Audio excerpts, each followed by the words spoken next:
नमस्कार साथियों, स्वागत है आप सभी का हमारे एक और वीडियो में। आज की इस वीडियो में हम बात करने वाले हैं आप सिक्योरिटी इंस्टीट्यूट सिक्योरिटी के विद्यार्थी होंगे और BA सेमेस्टर 3 में आप अध्ययनरत होंगे, तो आपका स्वागत है हमारी इस वीडियो में। आज की इस वीडियो में हम बात करने वाले हैं आपके बीच में हिस्ट्री के इंपॉर्टेंट नोट्स के बारे में। आज की इस वीडियो में बात करने वाले हैं हिस्ट्री के कंप्लीट नोट्स के बारे में बात करने वाले हैं। और आपकी हिस्ट्री के टॉपिक का नाम मेरे हिसाब से भारत का इतिहास आपके टॉपिक का नाम होगा। आपके सिलेबस को हम यूनिट 4 यूनिट आपके सिलेबस में दी गई है।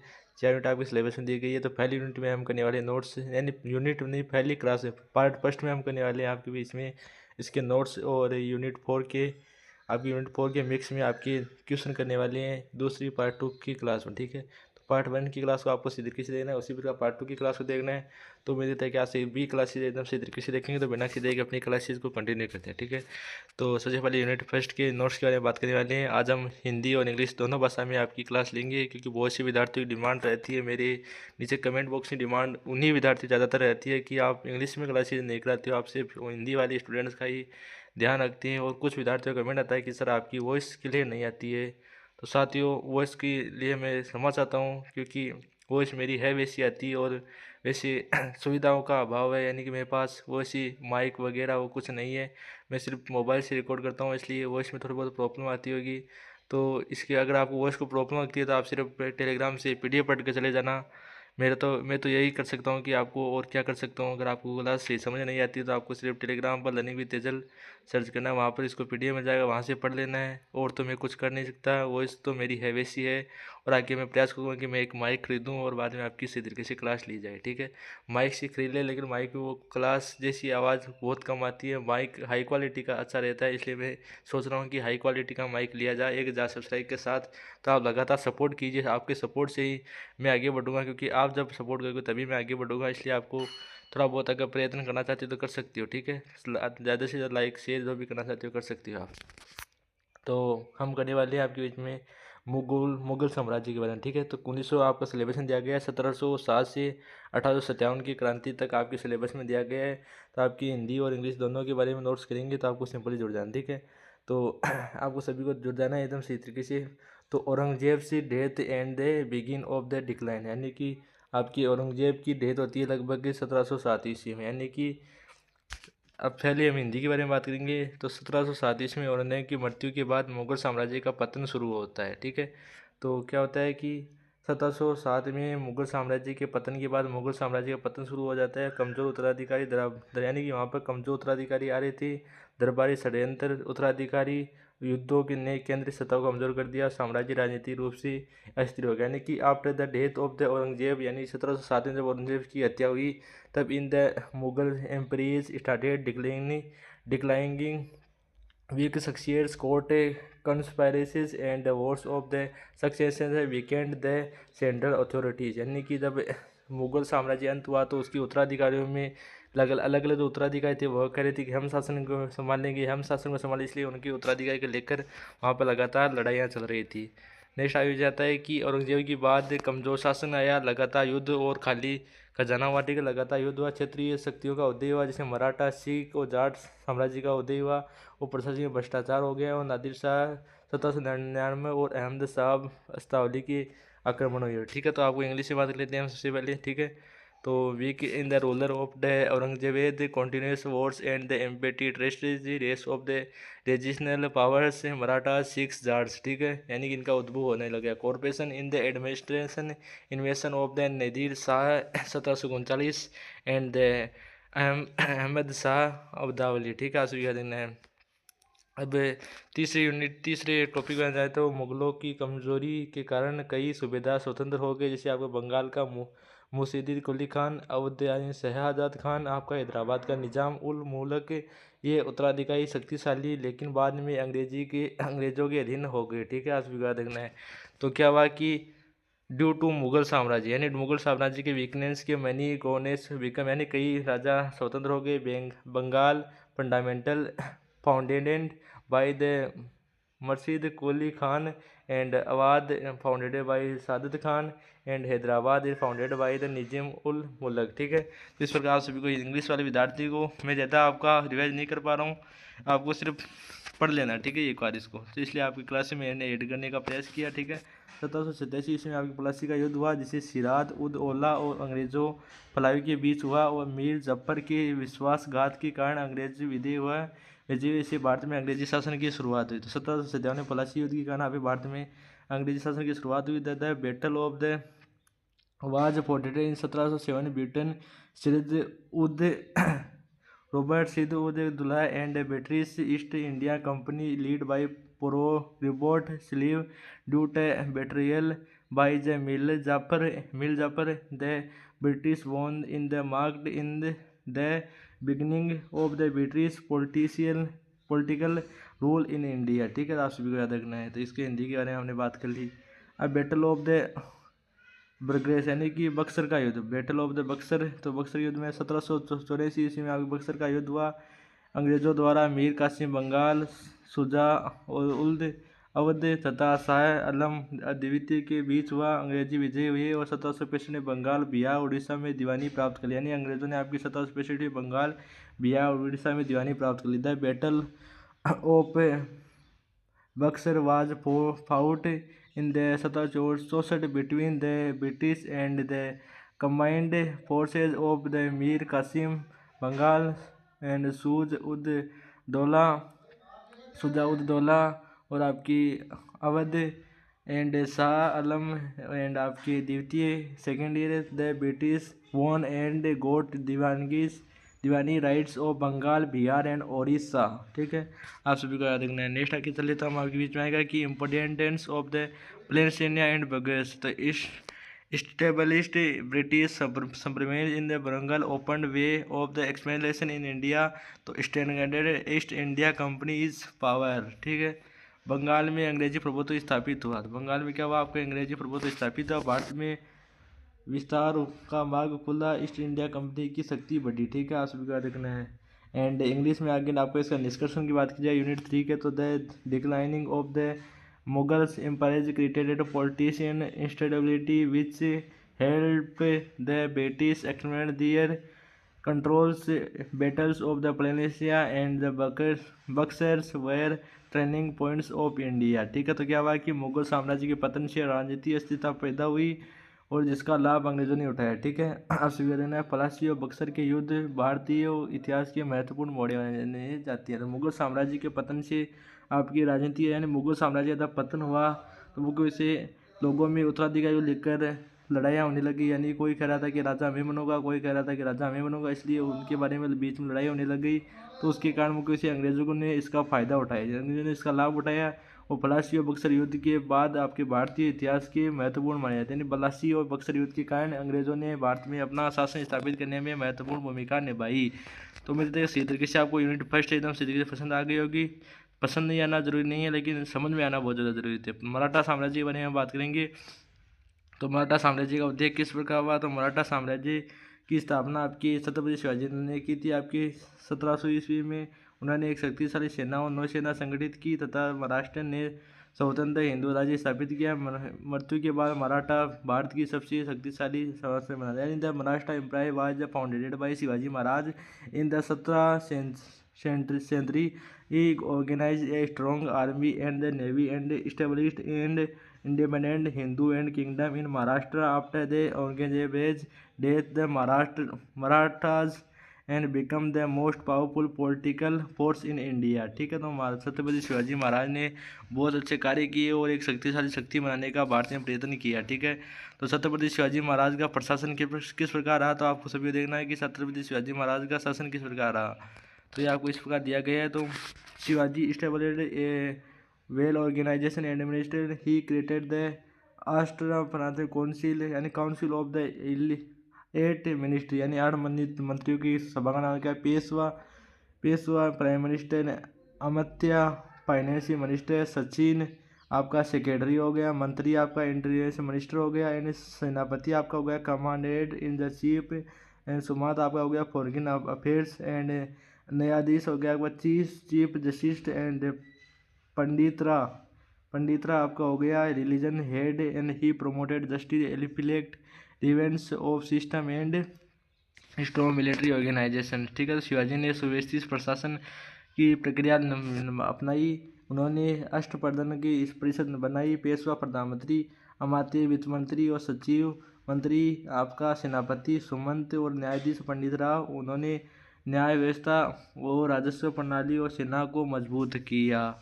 आप सभी को याद रखना है। नेक्स्ट आता है कि rule of the Peshwa. Peshwa का शासन किस प्रकार आया? तो रूल ऑफ पेशवा का शासन किस तरह आया? तो आफ्टर यानी छत्रपति शिवाजी महाराज की मृत्यु बाद real powerful gradually shift to the Peshwa. ठीक है, पेशवा आपका छत्रपति शिवाजी महाराज की मृत्यु बाद एक महत्वपूर्ण माना गया इंपॉर्टेंट पेशवा बालाजी विश्वनाथ एंड आपका Bajirao, Balaji Bajirao under the them the Maratha empires expand to north India however and internal conflict weakened the empires leaders. ठीक है, आप सभी को याद रखना है। तो शिवाजी मृत्यु के बाद वास्तविक शक्ति पेशवाओं के हाथों में चली गई। ठीक है, एंड प्रमुख पेशवा बालाजी विश्वनाथ, बाजीराव प्रथम, बालाजी बाजीराव। ठीक है, इनके समय मराठा उत्तर भारत तक फैल गया था, लेकिन आंतरिक संघर्षों से साम्राज्य कमजोर हो रहा था। तो आप सभी को याद रखना है। नेक्स्ट आपके पीछे आता है कि मराठा साम्राज्य प्रणाली तो क्या होती है?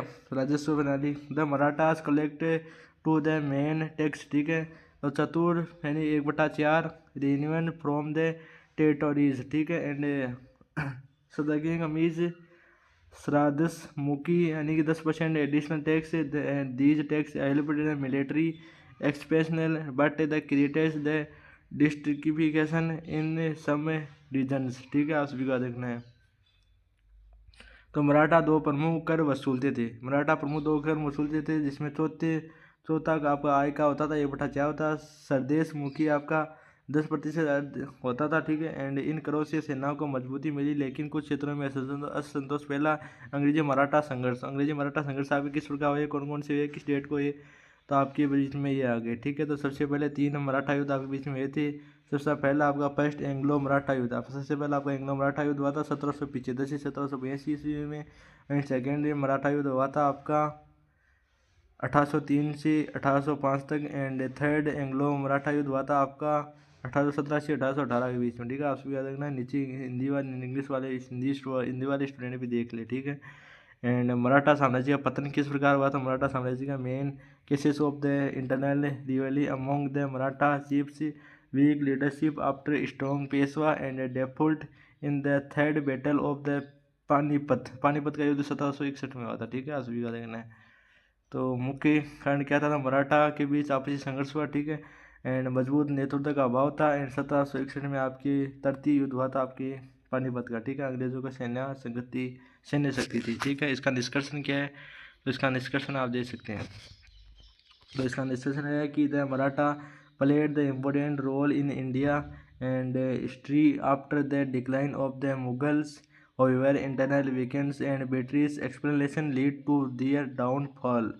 मुगलों के पतन के बाद मराठों ने महत्वपूर्ण भूमिका निभाई, लेकिन आंतरिक कमजोरी और अंग्रेजों के विस्तार के कारण उनका पतन हो गया। यानी कि मराठों के बाद आपके छत्रपति शिवाजी महाराज के पतन के बाद आपके अलग अलग मराठा युद्ध ने अलग अलग आपके जो मुख्य से थे उनकी समाप्ति बाद अलग अलग कार्य किए, लेकिन अंग्रेजों का विस्तार बहुत ज़्यादा था। अंग्रेज उनको हरा दिए थे। ठीक है, हराने में प्रमुख भूमिका निभाई थी। अब यूनिट थर्ड के बीच में आ गए तो आपको बिल्कुल जुड़ जाना है। भारत में ब्रिटिश साम्राज्य का विस्तार यानी explanation of the British empire in India. Anglo Mysore वाद यानी अंग्रेज मैसूर युद्ध कब हुआ था? आपका एंग्लो मैसूर युद्ध wars were fought between the British East India company and the rulers of Mysore Hyder Ali and the Tipu Sultan. The war 1767 से आपका 1799 इसकी फर्स्ट वर्ल्ड वार हुआ आपका 1767 ठीक है, आप सभी का देखना है। तो हम बात कर लेते हैं आपकी सेकेंड वर्ल्ड वार हुआ आपका ये मैसूर युद्ध के बारे में बताया जा रहा है। आप सभी का देखना 1780 से 84 में। थर्ड वर्ल्ड वार हुआ था आपका 90 से 92 बीच। और फोर्थ हुआ था आपका 1799 से। ठीक है, तो in the fourth war the Tipu Sultan was killed the end the Mysore come under British control these stronger bits. ठीक है, आप सभी का देखना है अंग्रेज मैसूर युद्ध। उम्मीद है क्लास आपको इसी तरीके से पसंद आ जाएगा। तो क्लास को ज़्यादा से ज़्यादा शेयर नहीं करना है, आपको सिर्फ सब्सक्राइब करना है। 4 युद्ध हुए थे 1767 से 1799 ईस्वी में। प्रथम आपका 1767 से 1769 के बीच में। द्वितीय युद्ध आपका 1780 से 84 बीच में। और तृतीय युद्ध आपका 1790 से 92 के बीच में। चतुर्थ युद्ध हुआ 1799 बीच में। चौथे युद्ध में टीपू सुल्तान मारे गए मैसूर पर अंग्रेजों का नियंत्रण हुआ। इससे दक्षिणी भारत में अंग्रेजों की शक्ति बढ़ी। ठीक है, नेक्स्ट आ जाता है कि अंग्रेजी फ्रांसीसी प्रतिबद्धता।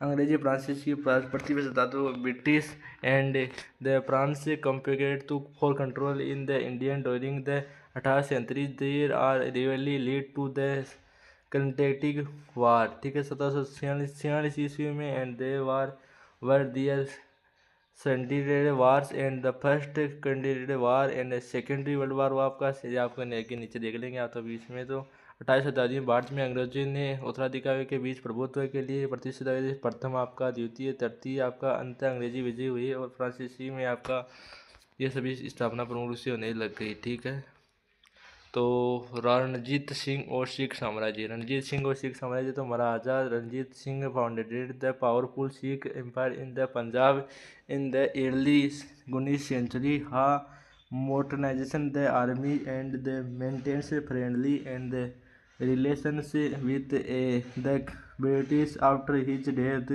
इंटरलैंड completed weakened the Sikh empire. यानी कि महाराजा रणजीत सिंह ने 19वीं शताब्दी की शुरुआत में आपके पंजाब शक्तिशाली सिख साम्राज्य की स्थापना की और उन्होंने सेना की आधुनिकीकरण किया और आपकी अंग्रेजों में से मैत्रीपूर्ण संबंध बनाए। ठीक है, आप स्वीकार देना है। 1839 ईस्वी में आपकी उनकी मृत्यु के बाद आंतरिक संघर्षों से सिख साम्राज्य कमजोर हो गया, एंग्लो सिख वार। ठीक है, रणजीत सिंह की मृत्यु के बाद 1845-46 ईस्वी में आपकी ये सब विवाद। तो सिंध का विलय कब हुआ था, आप सभी को ये ज़्यादा इंपॉर्टेंट है, वही बात करेंगे। ठीक है, तो 1847 ईस्वी में मियानी के युद्ध के बाद आपकी सिंध और अंग्रेजों में अपने साम्राज्य मिला लिया। सर चार्ल्स नेपियर ने तालपुर शासकों को हराया। ठीक है, अब इंपॉर्टेंट ब्रिटिश साम्राज्य का विस्तार किस प्रकार हुआ था। ब्रिटिश साम्राज्य का विस्तार किस प्रकार हुआ था, आप कहेंगे कि British became the super power in India, Indian regional states lost of the independence और fundamental foundation of the colonial rule was strengthened. तो अंग्रेजी भारत की स्रोत शक्ति बन गया और भारतीय क्षेत्रीय राज्यों की स्वतंत्रता समाप्त हो गई। ठीक है, आप सभी को याद रखना। आगे बात करते हैं, आगे आता है कि औपनिवेशिक इसका निष्कर्षण के बारे में बात कर लेते हैं। इसका निष्कर्षण आ गया है, तो औपनिवेशिक शासन की नींव मजबूत हुई, ये आपको ऊपर दिया गया है। तो इसका निष्कर्षण के बारे में बात कर लेते हैं, तो आपका Through wars and diplomacies, the British expanded their empire across India. By the mid-19th century, most of India came under the British control. ठीक है, युद्ध और कूटनीति के माध्यम से अंग्रेजों ने पूरे भारत में अपना साम्राज्य फैलाया। 19वीं शताब्दी के मध्य तक अधिकांश भारत में अंग्रेजों का अधीन हो गया। डेवलपमेंट ऑफ द कोलियन एडमिनिस्ट्रेशन, औपनिवेशिक प्रशासन। ठीक है, तो 1733 ईस्वी में आपका रेगुलेटरी एक्ट आया था।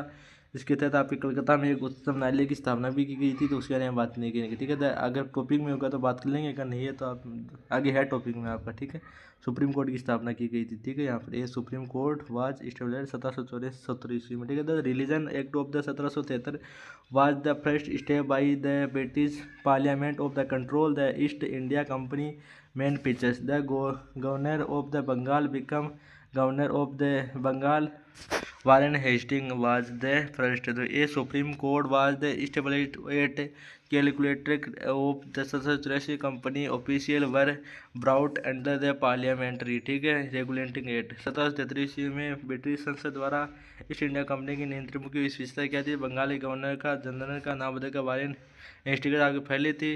1770 ईस्वी में एक सर्वोच्च न्यायालय की स्थापना की गई, कंपनी के अधिकारों पर संसद का नियंत्रण हो गया। ठीक है, तो 1784 का एक्ट क्या था कि 1773 में जो कमी रह गई थी उसको पूरा करने के लिए 1774 का आपका एक्ट आया था। 1784 ईस्वी का आपका एक्ट आया था, उसको ब्रिटिश इंडिया एक्ट कहा था। Act establish dual to control of British government and the company board of the control was format. The British government और एक गोवर्ट ग्रेटर अथॉरिटीज ओवर इंडिया। ठीक है, इस अध्ययन के ब्रिटिश सरकार कंपनी के बीच दोहरा संयंत्र स्थापित करती है, बोर्ड ऑफ कंट्रोल की स्थापित करती है। भारतीय मामलों पर ब्रिटिश सरकार का अधिकार होता है। ठीक है, चार्टर एक्ट आपका, चार्टर एक्ट 1813 का आपको क्या कहता है, 1813 का आपको कहता है कि कंपनी का व्यापारिक एकाधिकार समाप्त हो गया और चाहे वह चीन व्यापार छोड़कर मशीनरियों की अनुमति दी गई। यानी कि यहाँ पर आपकी व्यापार के लिए Indian company and trade monopolies and the expedite and the China trade allowed the Christian and missionaries. ठीक है, charter act 1833 English the governor the Bengal became the governor general of the India Lord William Bentinck the company became with administrative body only, ठीक है। हिंदी में बंगाल का governor general अब भारत का governor general बन गया, कंपनी केवल प्रशासनिक संस्था बन गई। तो बंगाल का गवर्नर जनरल भारत का गवर्नर जनरल बन गया, ठीक है। तो इसके द्वारा आपके पहले बने थे वॉरेन हेस्टिंग्स, तो इसके बनेंगे वॉरेन हेस्टिंग्स तो लॉर्ड कैनिंग बनेंगे, ठीक है। मेरे हिसाब से लॉर्ड कैनिंग आपके बनेंगे। आपको एक बार फिर भी एक बार ट्राई कर लेना है। मैं तो मेरे अनुभव से बता रहा हूँ, क्योंकि मैं गवर्नमेंट एग्जाम की तैयारी करता हूँ, इसलिए मेरे हिसाब से लॉर्ड कैनिंग इसका राइट आंसर हो जाएगा।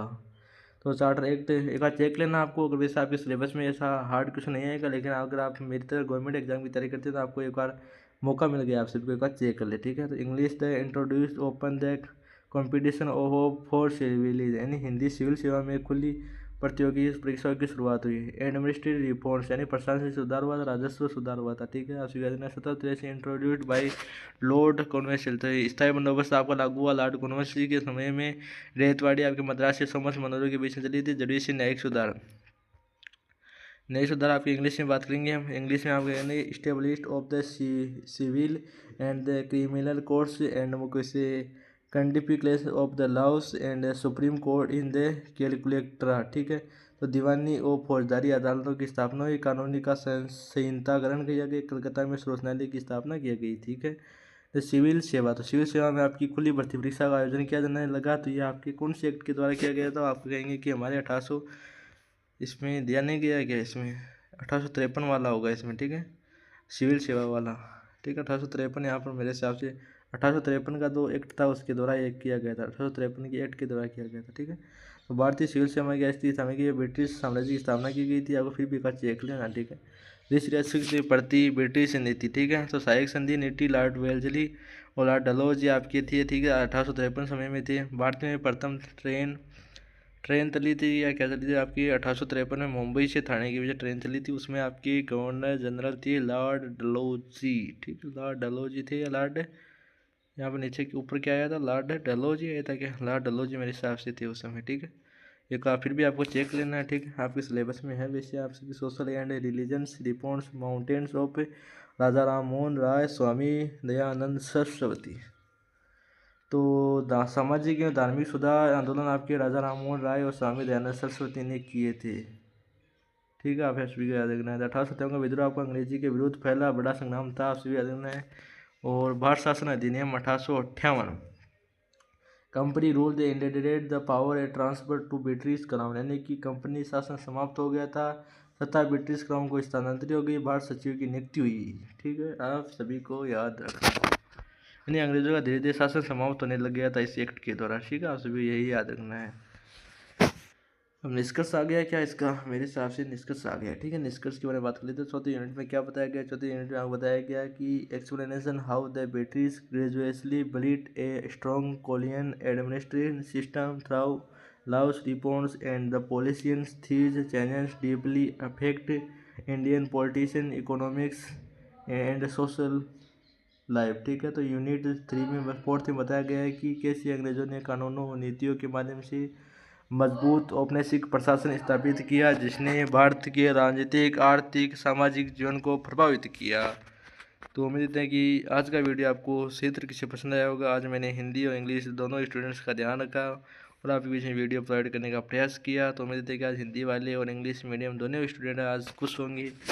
और मेरे द्वारा जो कार्य की जा रही है उसको नेगेटिव प्रभाव तो बहुत कम आ रहे हैं, 1-2 स्टूडेंट के नेगेटिव आ रहे हैं और तो सभी के पॉजिटिव रिव्यू आ रहे हैं कि सर आपकी क्लास सही लगती है। लेकिन मैं एक आपको वीडियो बनाना चाहता हूँ, आपको एक कमेंट जरूर करना है, ठीक है। नीचे कमेंट करना है, उसका मैं एक वीडियो बनाऊंगा Q&A, ठीक है। तो आपको जो भी डाउट है कि मेरी ये समस्या है, मैं आगे किस प्रकार गवर्नमेंट एग्जाम में तैयारी करना चाहता हूँ, क्या नहीं रहता हूँ, कि आपकी एग्ज़ाम अब समाप्त हो जाएगी एक बार, ठीक है। एक बार समाप्त हो जाएगी आपकी एग्ज़ाम, जबकि एग्ज़ाम एक बार समाप्त हो जाएगी आपकी एग्ज़ाम वो होगी जुलाई अगस्त में, ठीक है। जुलाई में या अगस्त में आपकी एग्ज़ाम शुरू होगी। जैसे आपके सेकेंड सेमेस्टर एंड आपका फोर्थ सेमेस्टर एंड आपका थर्ड सेमेस्टर, 6th सेमेस्टर, ठीक है। तो ये आपकी जुलाई अगस्त में एग्जाम होगी। बीच में आपके बीच में 4 से 5 महीने बच जाएंगे। इसमें आपकी बड़ी बड़ी वैकेंसी है, आर्मी की वैकेंसी देख लीजिए, ग्रुप डी की वैकेंसी देख लीजिए, अलग अलग वैकेंसी है, उसकी तैयारी कैसे करिए, कौन सा ये बेस्ट है, ऐप के बारे में नहीं बताएंगे, लेकिन आपको बताएंगे कि कौन सा टीचर अच्छा है, डेडिकेशन क्या है, और आपका नीचे Q&A, आप क्या करना चाहती हो, आप प्राइवेट जॉब में कैसा इंटरेस्ट लेना चाहती है। मैं आप सभी को एक डेडिकेशन का वीडियो बनाऊंगा, आपको नीचे Q&A कर देना है, ठीक है। Q&A में रखूँगा, उसमें आपके सभी कमेंट जो मुझे से आएंगे उन सभी Q&A को कमेंट के माध्यम से, आप जो कमेंट करेंगे उसको मैं फ़ोटो के माध्यम से लेकर आऊँगा और उन सभी क्वेश्चन का मैं जवाब दूँगा। आप मेरे बारे में पूछ सकते हैं, अपने बारे में पूछ सकते हैं, किसी के बारे में पूछेंगे आपको मैं बता दूंगा। ये Q&A के बारे में मैंने आपको इस वीडियो में अंत में बताया, क्योंकि अंत में विद्यार्थी वही टिकते हैं जो मुझे से पढ़ने वाली होती हैं, और मेरा यूट्यूब चैनल पर सिर्फ पढ़ने वाले विद्यार्थियों का काम रहता है, ठीक है। तो उन्हीं का मैं अपने वीडियो में लेकर आने का प्रयास करूँगा। जो विद्यार्थी अंत तक वीडियो देखा है, मेरे हिसाब से अंत तक लगभग अगर व्यू यहाँ पर 500 व्यू आते हैं, मेरे वीडियो पर 500 नहीं आते, मेरे वीडियो पर लगभग 200 व्यू आते हैं। 200 व्यू में से आपकी 50 विद्यार्थी जो वीडियो पूरा देखते हैं, 50 विद्यार्थी तो आपके क्लिक के लिए आते हैं, ठीक है। क्लिक करते हैं और बाहर हो जाते हैं, उनका कोई मतलब नहीं होता है। 150 विद्यार्थी का कोई भविष्य नहीं है, ठीक है, उनका कोई भविष्य नहीं है, लेकिन भविष्य होगा उनका भी। मैं ऐसा क्यों कहूँ कि उनका भविष्य नहीं है, लेकिन आप अंत जुड़े होते हैं 50 विद्यार्थी, तो आप 50 के 50 विद्यार्थी यहाँ पर नीचे कमेंट करेंगे वो बताएंगे कि हमारी ये समस्या है सर, आपके बारे में क्या कुछ भी आपका Q&A उसका मैं आपका सेशन लेकर आने का प्रयास करूँगा। आपकी एग्ज़ाम वैसे समाप्ति की ओर, लगभग सभी विद्यार्थी की एग्ज़ाम समाप्त होने वाली होगी। वैसे सेमेस्टर फर्स्ट की एग्ज़ाम सभी विद्यार्थियों की समाप्त हो गई है, और आप यूनिट सेमेस्टर 3 की होंगे, तो आपकी एग्ज़ाम मेरे हिसाब से 11 या 12 को सभी की कंप्लीट हो जाएगी, 11 या 12 तारीख को सभी की कंप्लीट हो जाएगी। तो उम्मीद करूँगा कि आप सभी करेंगे कमेंट, और जो भी आपका डाउट रही उनका कमेंट कर देना। मैं आपको व्हाट्सएप टेलीग्राम वैसे सभी विद्यार्थियों को पता होगा, फिर भी मैं आपको एक व्हाट्सएप टेलीग्राम चैनल व मुख्य चैनल उनको मैं एक बार दिखाने का प्रयास करूँगा। ये है आपका अपना टेलीग्राम चैनल, ठीक है। तो यहाँ पर भी आप अगर ऐड होना चाहते हैं तो ऐड हो जाना, यहाँ पर PDF मिलता है। वे हमेशा क्या बताइए आपको, यहाँ पर ऐड हो जाइए, यहाँ पर ऐड हो जाएगी, समझदार को इशारा काफ़ी होता है। अगर आप यहाँ पर ऐड हो जाना चाहते हैं, यहाँ पर सिलेबस, बहुत से विद्यार्थियों को कमेंट थे कि सिलेबस को अपलोड करें, हमें सिलेबस के अकॉर्डिंग पढ़ना है। सिलेबस भी अपलोड कर दिया, आपकी हिस्ट्री का सिलेबस यहाँ पर अपलोड कर दिया गया है। और व्हाट्सएप चैनल है, वहाँ पर भी मैंने आपको प्रोवाइड कर दिया, तो व्हाट्सएप चैनल भी मैं दिखा देता हूँ, वहाँ पर भी आपको ऐड हो जाना है। वहाँ पे इंपॉर्टेंट न्यूज़ आपकी जो भी मिलती है वो वहाँ पर प्रोवाइड कर दी जाती है, ठीक है। आपका व्हाट्सएप चैनल है, यहाँ पर भी ऐड हो जाना, लगभग 15 विद्यार्थी यहाँ पर ऐड हो चुके हैं। सिलेबस यहाँ प्रोवाइड कर दिया गया है, आपका देख सकते हैं। और मैं अपने विश्वास और अपने दावे और अपनी मेहनत के साथ कर सकता हूँ, इस सेमेस्टर में भले ही अपना यूट्यूब ट्रेंडिंग में नहीं आया होगा, लेकिन नेक्स्ट सेमेस्टर में अपना एकमात्र यूट्यूब चैनल लाने भी तेज़ल चलेगा।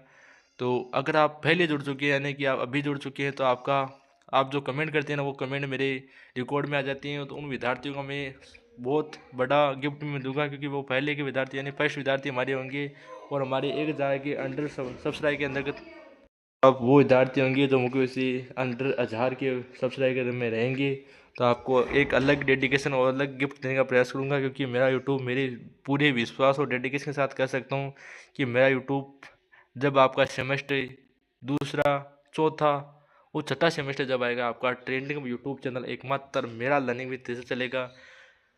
वो कैसे चलेगा, वो मेरे को पूरी प्लानिंग सेट कर ली गई है, और उसी के अकॉर्डिंग आपकी हिंदी मीडियम और इंग्लिश मीडियम की ध्यान रखा जाएगा, और आपका एकमात्र YouTube channel learning with Teja trending में चलेगा। उस समय आप छाती ठोकर उन विद्यार्थियों को, न्यू स्टूडेंट आएंगे मेरे यूट्यूब चैनल बहुत आएंगे, जो अभी मुझे से अभी अपने चैनल तक नहीं पहुँच पाए हैं, उनकी बदकिस्मत है। क्योंकि मेरा कंटेंट और वीडियो पे व्यू कम आते हैं, लेकिन मेरा कंटेंट एक ऑथेंटिक कंटेंट होता है, और एक एकदम सही तरीके से बच्चों को प्रोवाइड किया जाता है।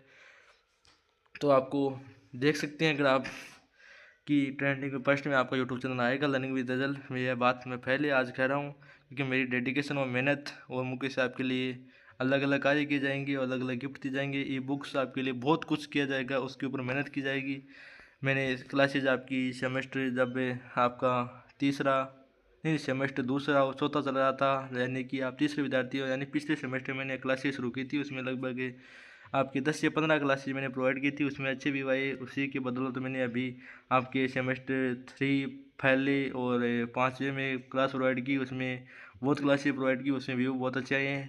उसमें मैंने कमी देखी, बहुत कमी देखी, और अब नेक्स्ट बार आपका जो सेमेस्टर आएगा उसमें मैं पूरी कमियों को सुधार करके और आपका एकदम सही तरीके से क्लास करने का प्रयास करूँगा।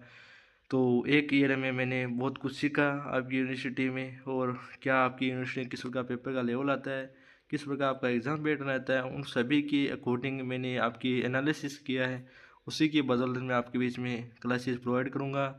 तो आने वाले समय में आपके बीच में ये learning with Tejal YouTube channel ज़रूर एक बड़ा बनेगा। यहाँ पर 15 विद्यार्थी है, तो एक दिन यहाँ पर 15,000 विद्यार्थी मुख्य से होंगे। यहाँ पर मेरे व्हाट्सएप चैनल पर 15 विद्यार्थी जुड़े हुए हैं, यहाँ पर 15 विद्यार्थी है, ठीक है। यहाँ पर ब्लैक कलर है क्या, इसलिए दिखाई नहीं दे रहा होगा आपको। तो यहाँ पर एक 15 विद्यार्थी आप देख सकते हैं इस लर्निंग विद तेजर के ऊपर 15 विद्यार्थी हैं। तो एक दिन यहाँ पर 15,000 विद्यार्थी भी मेरी मेहनत से ज़रूर होंगे और आपकी मेहनत होगी, क्योंकि मेहनत मेरी नहीं, मेहनत आपकी है कि आप प्यार सपोर्ट करते हैं। लेकिन कुछ स्टूडेंट तो ऐसे होते हैं कि फॉलो सब्सक्राइब कुछ नहीं करते, मैं उन्हें बोलता भी नहीं हूँ, क्योंकि हर यूट्यूबर पहले शुरू करता है, पहले बोलता है कि हमारे चैनल पर अगर नहीं हो तो आप सब्सक्राइब कीजिए, चैनल को लाइक शेयर कीजिए। लेकिन मैं कभी कोई एक दो बार अगर अंत में या बीच में बोल देता हूँ, लेकिन शुरुआत में मैं कभी नहीं बोलता कि चैनल को सब्सक्राइब कीजिए और लाइक शेयर कीजिए, ये कभी नहीं बोलता हूँ मैं। तो उम्मीद करते हैं वीडियो से तरीके से पसंद आया होगा। तो वीडियो को ज़्यादा से ज़्यादा शेयर करना है, लाइक कमेंट करना है एंड मुझको इसे कमेंट करके जरूर बताना है कि आपको वीडियो कैसा लगा है। अगर सब्सक्राइब आपकी इच्छा है तो सब्सक्राइब भी कर सकती हैं, अगर नहीं इच्छा है तो कोई दिक्कत वाली बात नहीं है। तो आज की वीडियो में इतना, मिलते हैं वीडियो में अच्छी रेटिंग के साथ। तब तक के लिए जय हिंद जय भारत साथियों।